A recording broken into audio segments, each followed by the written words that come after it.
पूछना चाहेंगे overall Q2 FY25 numbers के फ्रंट पर ओवरऑल क्या आउटलुक रहेगा आपका?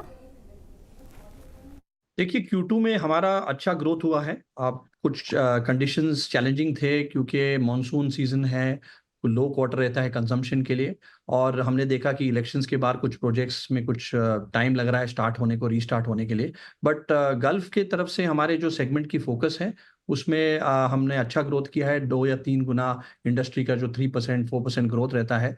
तो आप देखेंगे लगभग हमने 8.8% ग्रोथ हुआ है। और अगर फैक्ट्री फिल जो काफी थोड़ा ठंडा रहा है इस क्वार्टर में, जो हमारे फैक्ट्री फिल है कमर्शियल व्हीकल्स, उसको अगर हम निकाल दें तो क्लोज टू 11% ग्रोथ हमारा Q2 वॉल्यूम में रहा है, जो अच्छा क्वार्टर रहा है हमारे लिए। जी सर, वॉल्यूम ग्रोथ के ऊपर जो आपने यहाँ पे बताया Q2 में जो कि रहा है 9%, वेयरएज रेवेन्यू ग्रोथ जो कि रहा है ओनली 6%। कैसे सर, क्या रियलाइजेशन में एक स्लो डाउन देख रहे हैं आप? क्या इसका कारण है इसके पीछे? देखिए हमारा जो रेवेन्यू रहा है वो आपने ठीक कहा कि कुछ परसेंटेज कम रहा है। एंड इसका मेन जो है कि हमारी कुछ प्रोडक्ट्स जो है प्रोडक्ट मिक्स के हिसाब से हमने Q2 में देखा है कि मिक्स अलग था। और हमारे एडब्लू एक प्रोडक्ट है जो हम बेचते हैं, कॉम्प्लीमेंट्री प्रोडक्ट है हमारे, जो कमर्शियल व्हीकल सेगमेंट को जाता है, उसमें थोड़ी ठंडी आई थी, मतलब कंजम्पशन थोड़ा कम हो गया और मैं कहूँगा कि उसके कारण ये रेवेन्यू थोड़ा कम रहा। बट ओवरऑल हम मार्केट से 2 या 3 गुना ग्रो कर रहे हैं और H2 अच्छा रहेगा, तो उम्मीद है कि ये आंकड़े हम देख सकेंगे, इसमें इम्प्रूवमेंट हो। जी, और सर साथ ही जानना चाहेंगे गल्फ ऑयल मार्केट शेयर जो है कंपनी यहाँ से अभी क्या लेकर चल रही है? देखिए हमारा स्ट्रैटेजी जो है कि हम सेलेक्ट सेगमेंट्स में रहते हैं। गल्फ ऑटोमोटिव और इंडस्ट्रियल लुब्रिकेंट्स में हम प्रोसेस ऑयल, व्हाइट ऑयल्स में नहीं है। और अगर हम ऑटोमोटिव इंडस्ट्रियल मार्केट देखें तो लगभग 6 to 7% शेयर है हमारा ओवरऑल। प्राइवेट सेक्टर में हम टॉप 3 में हैं। और कई ऐसे सेगमेंट्स हैं जैसे डीजल इंजन ऑयल और मोटरसाइकिल, उसमें हमारा close to 9% plus market share है। और ये जो मार्केट शेयर हम देखते हैं, हर एक रूट टू मार्केट है, B2C B2B मार्केट्स में हम दोनों दोनों तरफ से हैं। हमारे OEM रिलेशनशिप्स काफ़ी स्ट्रॉन्ग है, 40 से ज़्यादा OEM से हम बिज़नेस करते हैं। और B2C बाज़ार सेगमेंट्स में हमारा डिस्ट्रीब्यूशन नंबर 2 है प्राइवेट सेक्टर में। तो ये मार्केट शेयर्स में जिसमें हमने 9% प्लस किया है, वो एक स्ट्रॉन्ग सेगमेंट्स है। और दूसरे सेगमेंट्स में हमारा मार्केट शेयर कम है, तो ये एक अपॉर्चुनिटी है हमारे लिए ग्रो करने के लिए। ओके सर, आगे जानना चाहेंगे इक्रा रेटिंग एजेंसी ने जो यहाँ से रेटिंग्स को अपग्रेड किया है, तो आने वाले समय में क्या कंपनी के ऊपर क्या इसका असर या फ़ायदा देख सकते हैं? देखिए इसमें जो रेटिंग हमारा है, क्योंकि फाइनेंशियल हमारी जो बिज़नेस की कैश जनरेशन है वो काफ़ी स्ट्रॉन्ग है। और जैसे पता है कि हमारी डेट फ्री कंपनी है, हम स्ट्रॉन्ग कैश फ्लोज में है, हमारा जो रेवेन्यू आ रहा है। तो मैं कहूँगा ये एक अच्छी बात है। और डेफिनेटली हम इन्वेस्टमेंट्स भी देख रहे हैं, कुछ EV एरिया में हमने इन्वेस्टमेंट्स किए हैं और हमारे बिजनेस में भी कर रहे हैं। और शेयर होल्डर्स को भी हम रिवॉर्ड कर रहे हैं, डिविडेंड हम बढ़ा रहे हैं सालों साल। और ये हमारा एक अच्छा कड़ी है कि ये स्ट्रेंथ हमारे मिल रहा है रेटिंग में भी। ओके, और सर पियाजियो व्हीकल्स के साथ जो कंपनी की पार्टनरशिप है वो रिन्यू हुई है और करार को एक्सटेंड कर दिया गया है, तो ये रहेगा इफेक्टिव अंटिल एंड ऑफ 2030। इसका बिजनेस के ऊपर आने वाले समय में क्या इम्पैक्ट रह सकता है? देखिए लुब्रिकेंट मार्केट में OEMs के साथ प्रोडक्ट डेवलप करना, प्रोडक्ट पेश करना और उनको डिस्ट्रीब्यूट करना एक बहुत ही इंपॉर्टेंट स्ट्रैटेजी है। और इस स्ट्रैटेजी को हमने काफ़ी सालों से फोकस किया है। और मैं खुशी से कह सकता हूँ कि हमारे पास लगभग 40 OEM से ज़्यादा भी है।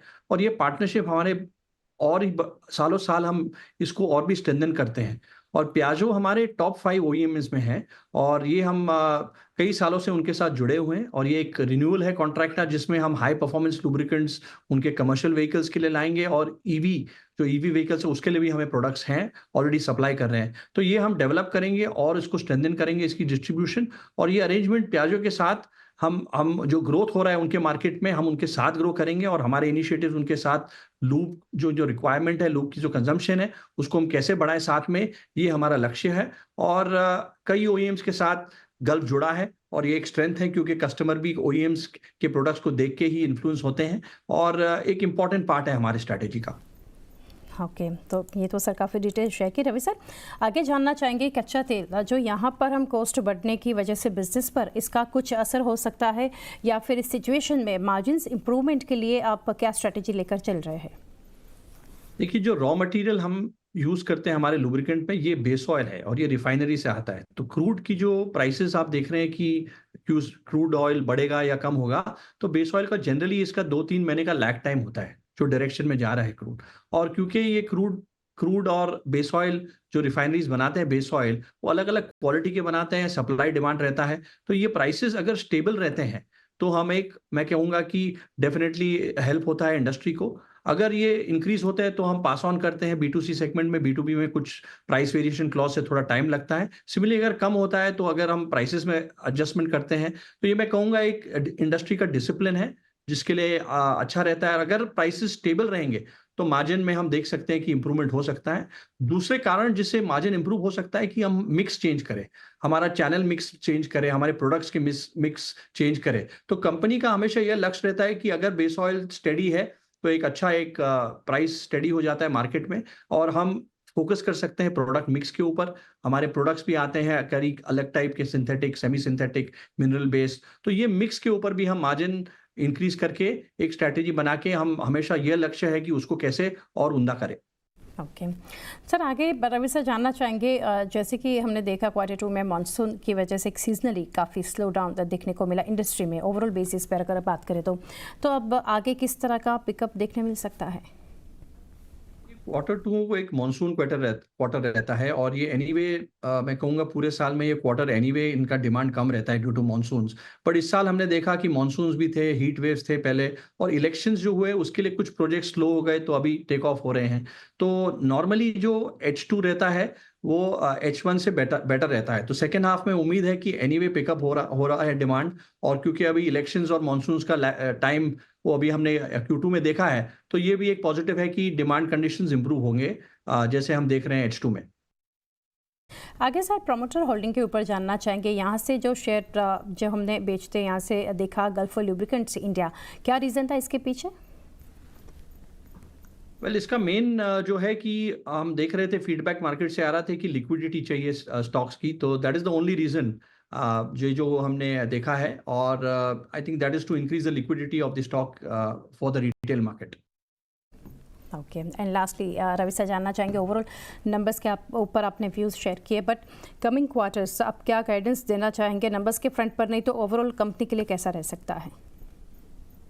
देखिए, गल्फ में हमारा स्ट्रैटेजी जो है, हमारी जो विजन है कि हम मार्केट से 2 या 3 गुना ग्रो करें, और डेफिनेटली हम जो मार्जिन बैंड हमारा 12 to 14% है उसको हम और इम्प्रूव करें, और definitely dependent on the raw material cost and the competitiveness.